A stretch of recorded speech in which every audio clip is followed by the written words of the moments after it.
Este video está bueno. Este video de América TV. Ustedes saben que yo reacciono a veces a cosas de América TV. Este video se llama Cuba. Yo quitaría Cuba. Yo diría que la dictadura castrista como tal pagó con maletas de dinero campañas electorales en América Latina y embajadores en la ONU. Mira esto. Agencia cubana. Son dos. Asegurar su impunidad en el mundo, el régimen de la isla lo mismo ha repartido maletas de dinero que chantajea para captar a sus agentes al servicio de la inteligencia cubana. Así lo mostró una conferencia celebrada en Miami sobre la influencia de la dictadura de Cuba a nivel internacional.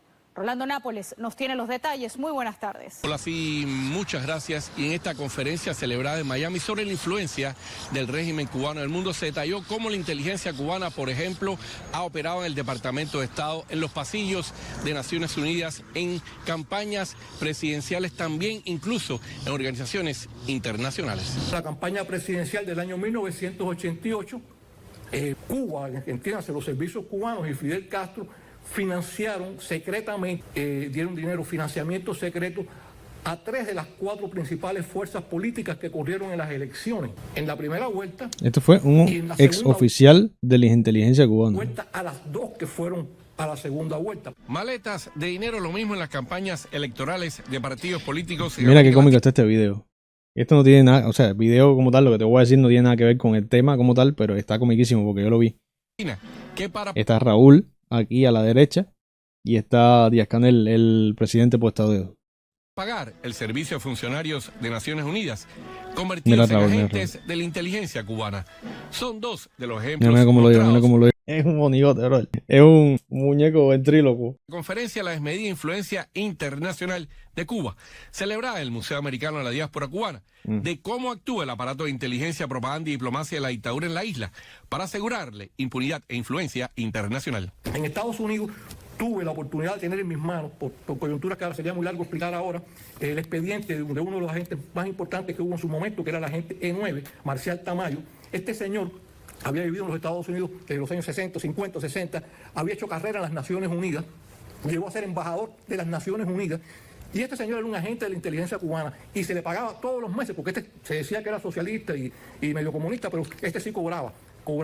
Se le entregaban todos los meses $5.000 en el edificio de las Naciones Unidas, en los baños de las Naciones Unidas en Nueva York. ¿Por qué en los baños de las Naciones Unidas? Porque la inteligencia cubana sabía perfectamente que la contrainteligencia norteamericana no puede operar dentro de las Naciones Unidas. Además de la exposición de Enrique García, cada vez que había una reunioncita esta de las Naciones Unidas, todo el mundo hablando con el Fondo Verde, para ahí iba el agentón espía, y la gente de la dictadura cubana iban para allá para el baño, con sus maletones de dinero, decían, mira, aquí está lo tuyo, sigue trabajando para el socialismo. Oficial de la inteligencia cubana. Esta conferencia sobre la influencia internacional del régimen castrista tuvo como ponente al también ex oficial de la Dirección de Inteligencia Cubana, José Cohen, a María Berlau, directora ejecutiva de Archivo Cuba, y a Miguel Cosío, gerente general de nuestro canal América TV, quien se refirió al gran aparato de propaganda y desinformación desarrollado por el régimen, cuya piedra angular, a su juicio, es intentar desacreditar especialmente a Estados Unidos y convertir a Cuba en víctima de Washington. La piedra angular o el leitmotiv de la propaganda cubana se encuentra en una frase castrista: convertir el revés en victoria. El ejemplo más común puede encontrarse en cualquiera de sus acciones, como la campaña contra el embargo comercial que mencionaba María de Estados Unidos hacia el régimen. Que continúa todavía. Estados Unidos y simultáneamente catapultar la imagen. Tenemos a ¿cómo se llama? Puente de Leche. Puente de Toda esa gente, trabajan para esta gente. Muchos de los integrantes son abiertamente defensores del régimen como tal. Eso es un hecho. Eso es lo que dicen ellos. Entonces ahí en ese caldo de que hay de todo, lo principal, o sea, que siempre están llevando cosas, están yendo a Cuba y todo este tipo de cosas. Entonces bajo esa fachada es que ellos hacen propaganda precisamente anti-embargo, hablando que si embargo no funciona, diciendo muchas mentiras, llamándole bloqueo, por supuesto, ellos le llaman bloqueo, y achacándole muchas cosas que no son precisamente parte del embargo, como el tema de las medicinas, achacándoselo al embargo. Y por supuesto, esa propaganda ha sido efectiva en términos de la imagen que han querido dar al mundo. Al final Estados Unidos no lo ha levantado ni nada por el estilo. Y al final Cuba tampoco ha cumplido la demanda que tiene el embargo precisamente. Presidenciales también y agencia cubana. Son dos de los ejemplos mostrados en la conferencia de la desmedida. Etcétera, etcétera. Si siendo pobre soy capaz de exportar médicos, etcétera. Número 2, la distracción. negar todo y establecer su propia narrativa. Lo hemos visto y lo voy a mostrar en unos segundos en el caso de la invasión rusa a Ucrania, en el caso de la guerra de Israel contra Hamas, los terroristas de Hamas. Y número 3, el contraataque, la técnica del contraataque. Cuba además ha logrado en la etapa postsoviética, siendo cada vez un país más pobre y sin los recursos de la antigua Unión Soviética, abrirse unos espacios con su nuevo modelo bolivariano cubano, castrochavista, como quiera que le llamen. Eso se ha estudiado muchísimo. Ha logrado ocupar estratégicamente a lo que yo llamo la joya de la corona del plan continental de Fidel Castro y todavía tiene, en mi opinión, el rol cantante.